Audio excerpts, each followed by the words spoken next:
পৃথিবীতে টাকা পয়সা ধন দৌলত এগুলোকে ধন বলা হয়, আর সম্পদ যাদের থাকে তাদেরকে ধনী বলা হয়। কিন্তু আধ্যাত্মিক বা পারমাত্মিক দৃষ্টিকোণ থেকে আর্যধনের কথা বলা হয়েছে। এটা অঙ্গুত্তর নিকায়ে সপ্তম নিপাতের মধ্যে আছে। আর ধর্মপদের অট্টকথার মধ্যে একটা কাহিনী আছে, যিনি নিজের সপ্তধন লাভের কথা বুদ্ধের নিকট প্রকাশ করেছিলেন এবং নিজেকে ধনী বলে প্রকাশ করেছিলেন, যদিও বা তার মধ্যে কোনো টাকা পয়সা ধন দৌলত জাগা জমি গাড়ি বাড়ি ছিল না। ভগবান বুদ্ধ একসময় যখন রাজগৃহের বেণুবনের কলন্দক নিবাপে অবস্থান করছিলেন, তখন রাজগৃহের মধ্যে সুপ্রবুদ্ধ কুষ্টি নামে একজন ব্যক্তি ছিলেন। অর্থাৎ এই সুপ্রবুদ্ধ নামের ব্যক্তিটি কুষ্ঠরোগে আক্রান্ত। ওনার কুষ্ঠরোগে আক্রান্ত হলেও কুষ্ঠরোগ এত বেশি যে ওনার শরীর থেকে পানি পড়ত এবং আঙ্গুলগুলো খসে পড়ার অবস্থা হয়ে গিয়েছিল। শরীরের কাপড় চোপড় গায়ে দিলেও শরীরের কাপড় চোপড়গুলো ওই পানি, শরীরের কুষ্ঠরোগ থেকে পানি ঝরে পড়ার কারণে শরীর একদম ভিজে যেত। তিনি ভিক্ষা করে জীবিকা নির্বাহ করতেন। এমনকি ভিক্ষা করলেও তিনি ভিক্ষা পর্যন্ত অনেক সময় লাভ করতেন না, অতীত কোনো একটা অকুশলের কারণে। এভাবে তিনি কষ্টকর জীবন যাপন করতেন। তো সে সময় তো ভগবান বুদ্ধ সকালে ভোরে ঘুম থেকে বিশ্রাম থেকে জাগ্রত হয়ে চিন্তা করতেন, আজকে কার ধর্মজ্ঞান লাভ হবে।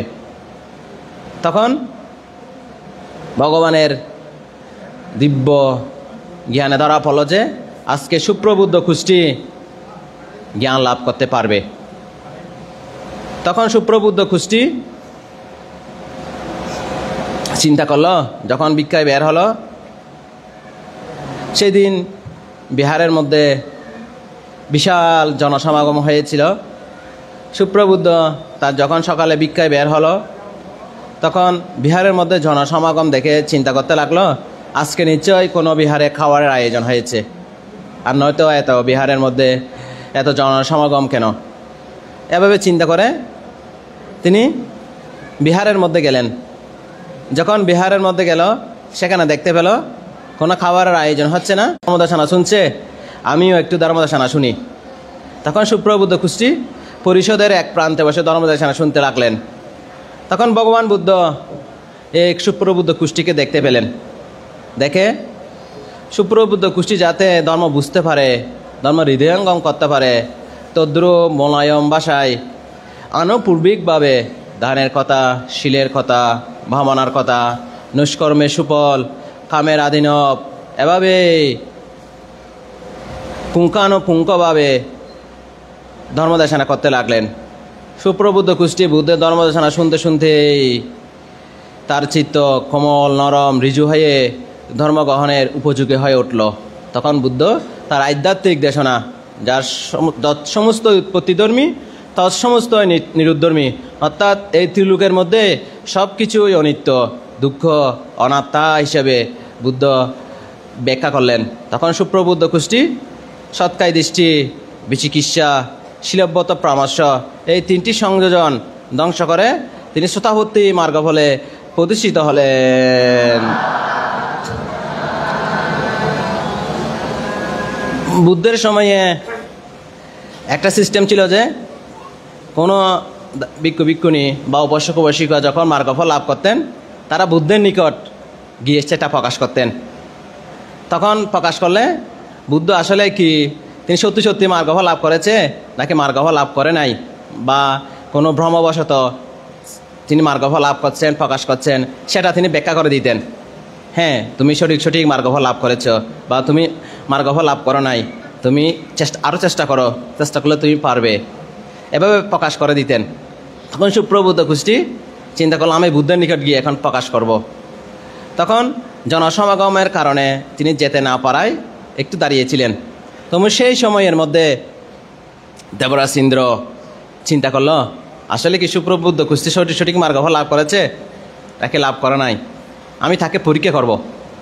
তিনি পরীক্ষা করে এসে আকাশের মধ্যে দাঁড়িয়ে সুপ্রবুদ্ধ কুষ্টিকে বলতে লাগলেন, হে সুপ্রবুদ্ধ কুষ্টি, আমি তোমাকে অনেক অনেক সম্পত্তি দেব, অনেক অনেক ধন দেব, শুধু তোমাকে বলতে হবে বুদ্ধ বুদ্ধ নয়, ধর্ম নয়, সঙ্গ নয়।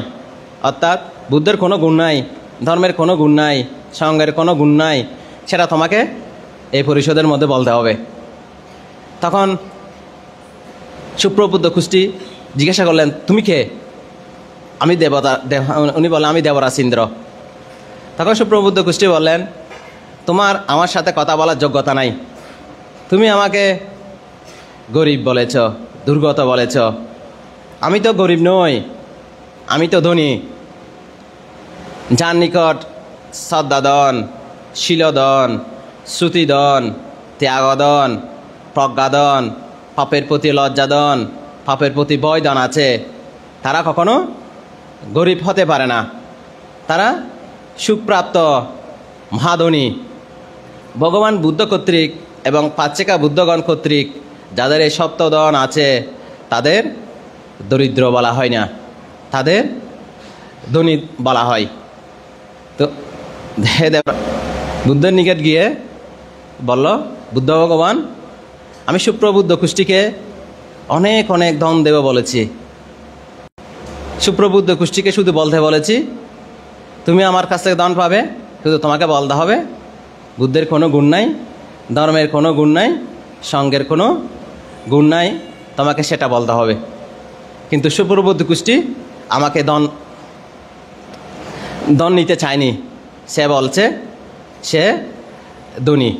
তখন বুদ্ধ বললেন, তোমার মতো একজন দেবরাজ ইন্দ্র কেন, শত সহস্র দেবরাজ ইন্দ্র আসলেও তাকে বুদ্ধ নয়, ধর্ম নয়, সঙ্গ নয়, অর্থাৎ তিরন্যের কোনো গুণ নাই এভাবে বলাতে পারবে না, কারণ তার নিকট সপ্ত আর্যধন আছে, তাই সে নিজেকে ধনী বলে প্রকাশ করেছে, এভাবে করে প্রকাশ করলেন।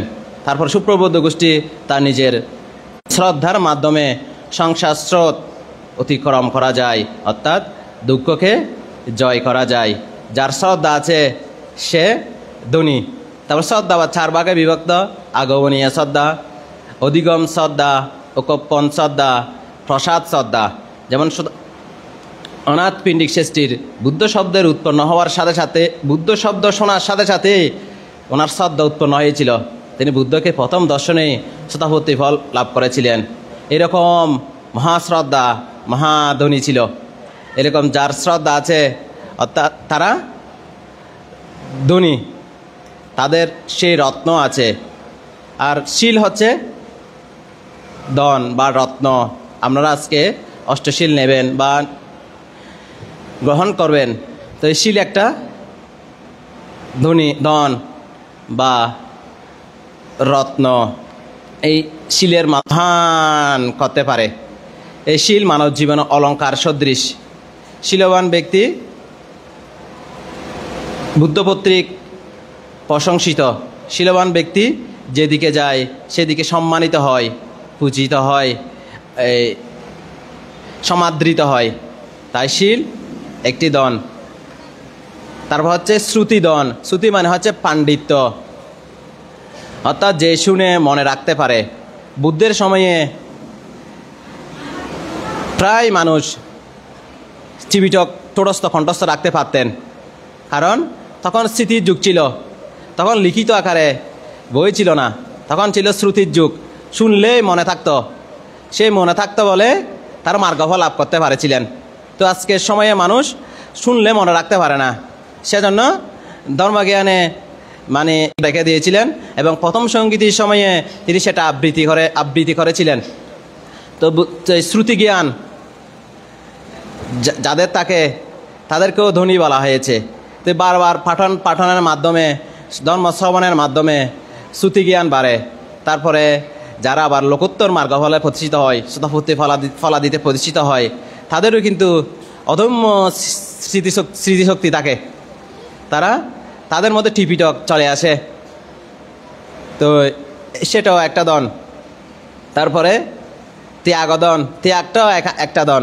ত্যাগ মানে যে বিসর্জন দেয়, উৎসর্গ করে, মানুষকে দেয়, এটা একটা দন বলা হয়েছে। এটা একটা মানব জীবন উৎকর্ষতা সাধনের একটা রত্ন, একটা অলঙ্কার সদৃশ। অর্থাৎ ধন সম্পদ যার কাছে থাকে তার কাছে অন্য কারো কাছে কোনো কাছে হাত পাততে হয় না, সে অন্যকে আরও উল্টো দিতে পারে।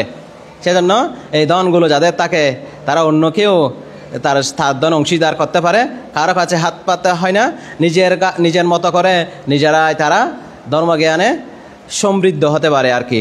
তো আরেকটা হচ্ছে লজ্জাদন, পাপের প্রতি যারা লজ্জা পায়, পাপ করতে যারা লজ্জাবোধ করে, তাদেরকে সেটাও একটা রত্ন। তারা পাপের প্রতি মানুষ লজ্জাবোধ করে না বলে পাপ কর্মে লিপ্ত হয়ে থাকে, আর লজ্জাবোধের কারণে তারা পাপ কর্মে লিপ্ত হয় না। আর হচ্ছে পাপের প্রতি ভয়, যারা পাপকে ভয় করে, পাপকে ঘৃণা করে, তারা আর অকুশল কর্মে, পাপ আদি খারাপ কর্মে তারা লিপ্ত হয় না। 7 নম্বরটা হচ্ছে প্রজ্ঞা। প্রজ্ঞা একটা দন। তো এখানে প্রজ্ঞা হচ্ছে প্রকৃষ্ট জ্ঞান, যেটা যেরকম সেটাকে ঠিকভাবে দর্শন করা।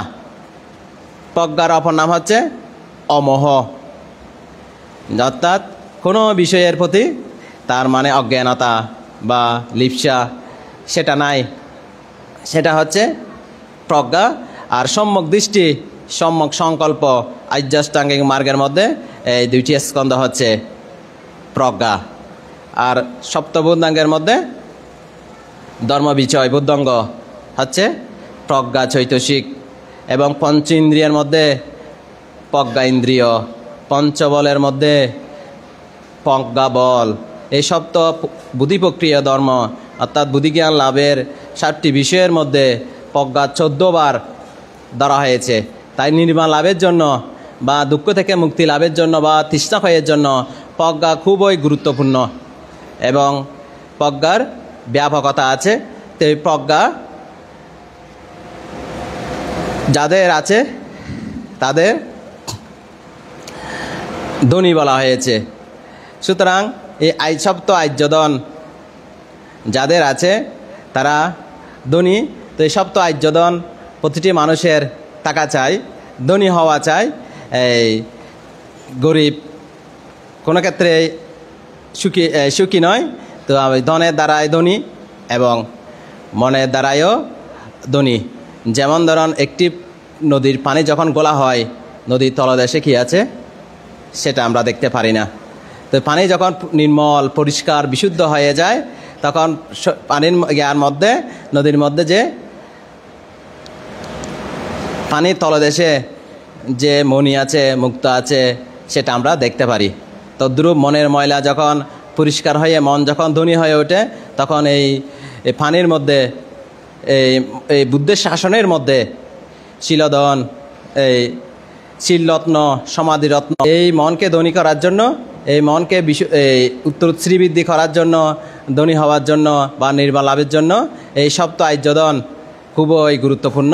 এবং সপ্ত আর্যধন যা থাকে অবশ্যই তিনি একজন সমৃদ্ধ ব্যক্তিত্ব।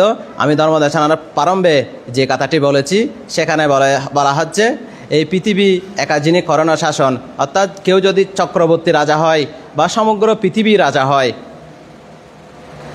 সাগ্গাসা গামারে নাবা, অর্থাৎ তিনি যদি স্বর্গের দেবরাজ ইন্দ্র যদি হন, তারপর হচ্ছে সমস্ত পাতব্যা এগারাজ্যে না সাগ্গাসা গামানে নাবা সাব্বা লোক আদি পাচ্ছে না, সকল পৃথিবীর মধ্যে তিনি যে অধিপত্য করেন, তিনি যে প্রভাব বিস্তার করেন, সকল পৃথিবীর মানে সমস্ত সম্পত্তির যদিও তিনি মালিক হন, তিনি কখনো এই সম্পত্তি কখনো শ্রোতাপত্তি ফলের সমান হবে না। অর্থাৎ এই সম্পত্তি থাকলেও তিনি চারি অপায় থেকে মুক্ত নয়। তো শ্রোতাপত্তি যিনি লাভ করেন তিনি চারি অপায় থেকে তিনি মুক্ত, তার জন্ম নির্দিষ্ট হয়ে যায়, তিনি সর্বোচ্চ 7 জন্মের মধ্যে তিনি নির্বাণ লাভে সক্ষম হন। তো এই সমস্ত পৃথিবীর অধিপতির চেয়ে একজন শতাপতি ফল লাভী তিনি ধনী বলা হয়েছে। তো বুদ্ধ একসময় যখন নদী পার হচ্ছিলেন তখন হাতের কোষের মধ্যে একটু করে পানি নিলেন। এখন ভিক্ষু সংঘকে বললেন, ভিক্ষুগণ, আমার হাতের কোষের পানি বেশি নাকি এই 4 সমুদ্রে জল বেশি? ভিক্ষুগণ বললেন, বুদ্ধ ভগবান, এই হাতের জলের সাথে তো এই 4 সমুদ্রের জল তুলনা করা যায় না। তখন বুদ্ধ বললেন, ভিক্ষুগণ, যিনি শতাপত্তি ফল লাভ করেছেন, আমার হাতের পরিমাণ যে জল দেখতেছ এই পরিমাণ তার আর দুঃখ অবশিষ্ট আছে, আর 4 সমুদ্রের জলের মতো তার দুঃখ ক্ষয় প্রাপ্ত হয়েছে। সুতরাং পৃথিবীর রাজা হওয়ার চাইতেও, পৃথিবীর আধিপত্য হওয়ার চাইতেও, দেবলোকের আধিপত্য হওয়ার চাইতেও শতাপত্তি ফল লাভী শ্রেষ্ঠ বলেছেন। সেজন্য সুপ্রবুদ্ধ কুষ্টি বলেছিলেন, আমি সুখপ্রাপ্ত মহাধনী, আমি